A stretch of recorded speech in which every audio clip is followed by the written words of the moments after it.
So, Rory, it's been a little while since we've, been in the studio together. I know that you've not really been happy with your team. I bet you didn't even watch them yesterday. It was all about the bottom three. Yeah, it was obviously Chelsea were fairly insignificant in terms of the final day of the season, but also in terms of the final third of the season.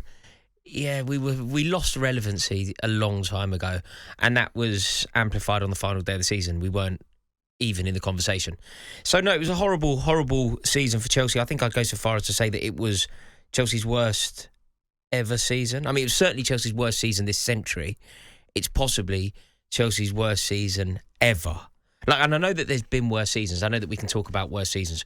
Chelsea were relegated by Middlesbrough fairly recently. Chelsea lost an FA Cup final in 1994 when we hadn't been to a final for years, and that felt like a seminal moment in our history.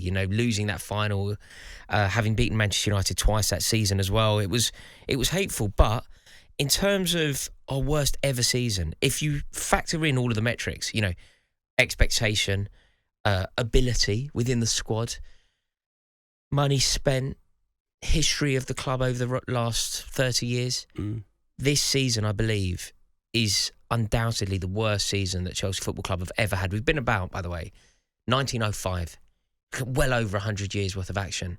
And in 12 months under Todd Boehly, this is undoubtedly the worst season that we've ever had.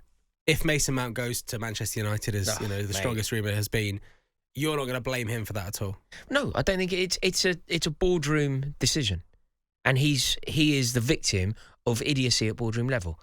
His wages are pitiful compared to some of the big earners at Chelsea. He is the most important player, one of the most important players at Chelsea.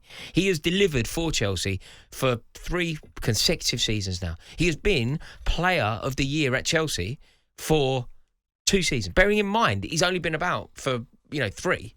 He's been Player of the Year twice. When you think about other players at Chelsea that have been Player of the Year twice, it puts him in the kind of company. Gianfranco Zola has been Player of the Year twice. John Terry's been Player of the Year twice. Eden Hazard has been Player of the Year twice. It's not easy, and Mason Mount has been Player of the Year. He wants to be paid accordingly. He's not being offered that. And when he's looking around and he's seeing Raheem Sterling earning a fortune, he's seeing Cucurella earning a fortune, he's seeing Koulibaly earning a fortune, he's seeing Aubameyang earning a fortune. He's asking for parity.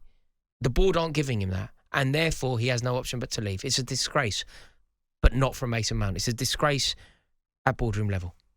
Pochettino's going to take a look at Romelu Lukaku. Now, is that look going to be watching him walk in, watching him pack his bag, and watching him go somewhere else?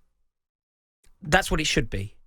That's exactly what it should be. Romelu Lukaku should never have the privilege of playing for Chelsea again, because when you represent a club, it's more than simply trying to score goals for that club. You're buying into an ethos, you're buying into a culture, you're buying into a history, and your responsibility as a footballer is to totally embrace the club that you are representing. It's why it frustrates me in a very minor way. I don't really care, but I don't think it's correct. When players or managers, Mourinho's a great example here. Mourinho was Manchester United manager, but he had a hotel room at the Lowry and lived in London. When you are Manchester United manager, it's more than a job. You are representing Manchester, and you should therefore do your best, in my opinion, to commit to Mancunianism and become Mancunian and adopt a love of the city, not live in London and travel. When you represent a football team, it's the same thing. And Romelu Lukaku has proven already that he only really finds gratification from self-promotion and self-interest. He isn't a team player. He has absolutely no love of Chelsea. And he shouldn't really have the opportunity to lead the line again. What he did to Thomas Tuchel and to Chelsea Football Club was a disgrace. But look, he scores 3 goals on the opening day of the season and everyone's chanting his name because there's a massive lack of principle at football. Which brings us back to Pochettino, Mr. Tottenham managing Chelsea.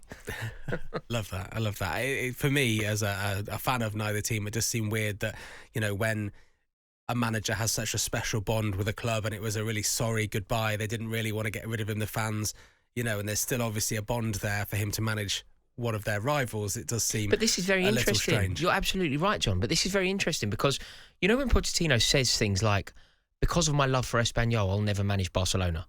I mean, look, you're not going to get that job, so I won't either. I'm never going to manage Barcelona for what it's worth. It doesn't matter. But when you say that, what you're saying is you're making a bigger statement than simply about your desire to manage Barcelona. It's a statement about who you are, what you represent, your ethics, and your loyalty. That's effectively what you're saying there. It's all nonsense, isn't it? It's all complete nonsense. Because if you are, like, during his time at Tottenham, he referred to Chelsea as bigger rivals than Arsenal. He said, our rivals are Chelsea.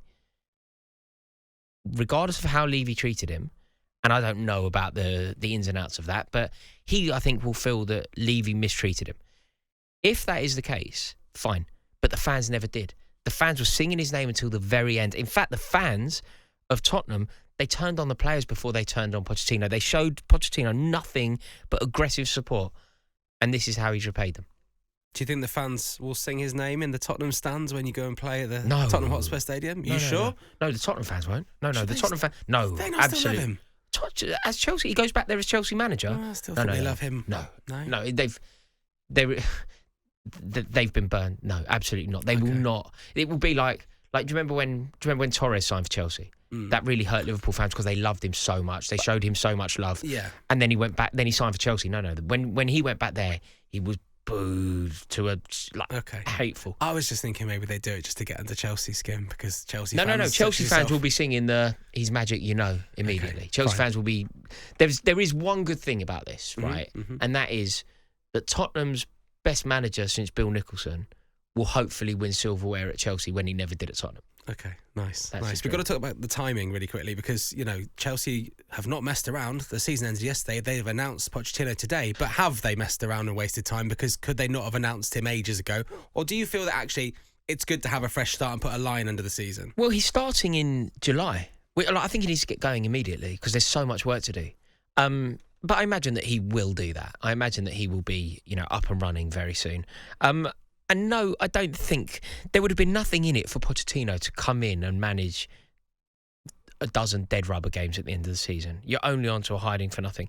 So now he can start with his own backroom staff and he can really put his stamp on this squad. I think it's the right decision.